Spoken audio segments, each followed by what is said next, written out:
নমস্কার বন্ধুরা, আজকে চিকেন নিয়ে নিয়েছি। আজকে রান্না করব ক্রিসপি ফ্রাইড চিকেন। তার জন্য আমি 1 কিলো চিকেন নিয়ে নিয়েছি, ভালো করে ধুয়ে পরিষ্কার করে আর 15 মিনিট ভিনিগারের জলে ভিজিয়ে রেখেছিলাম। তারপরে জলটা ফেলে দিয়ে নিয়ে নিলাম লেবু, গোলমরিচের গুঁড়ো, পরিমাণ মতো নুন আর আদা রসুনের পেস্ট দিয়ে ভালো করে মাখিয়ে এটা আমি প্রায় 5 ঘন্টা ফ্রিজে তুলে রেখে দিলাম। এদিকে একটা বাটি নিয়ে নিলাম 3 চামচ ময়দা, গার্লিক পাউডার আর জিঞ্জার পাউডার নিলাম, একটু ব্ল্যাক পেপার আর নিয়ে নিলাম অরিগানো আর নিয়ে নিলাম চিলি ফ্লেক্সটা আমি একটু হাত দিয়ে স্ম্যাশ করে নিলাম আর নিয়ে নিলাম পরিমাণ মতো সল্ট, নিয়ে ভালো করে মিক্স করে নিলাম।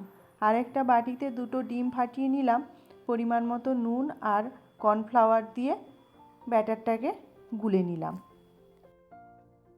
চিকেনটাকে ডিমের মধ্যে একবার ডুবিয়ে ময়দা আর কর্নফ্লেক্সের এই যে মিশ্রণটা রয়েছে এটা ভালো করে মিশিয়ে নিলাম, নিয়ে চিকেনটাকে ভালো করে একটু চেপে নিলাম যাতে কর্নফ্লেক্সগুলো চিকেনের গায়ে ভালোভাবে লেগে যায়। এদিকে গ্যাসে কড়া বসিয়ে দিয়েছি, তেল গরম হয়ে গেছে, আমি চিকেনগুলো তেলের মধ্যে দিয়ে দিলাম। আমি কিন্তু এই সময় গ্যাসটাকে একদম লো ফ্লেমে রেখেছি। লো ফ্লেমে রাখলাম এই কারণেই যাতে চিকেনগুলো ভেতর থেকে ভালো করে সেদ্ধ হয় আর ওপর থেকে বেশ একটা গোল্ডেন ব্রাউন কালার আসে, সেই জন্যই।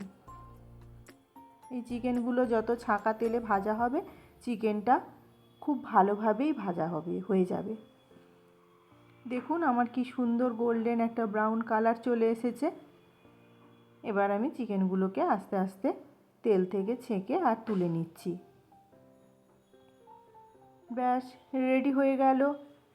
এখানেই ভিডিওটা শেষ করলাম। বন্ধুরা ভালো থাকবেন, সুস্থ থাকবেন, সাবধানে থাকবেন আর আমার ভিডিও ভালো লাগলে লাইক, কমেন্ট ও সাবস্ক্রাইব করবেন।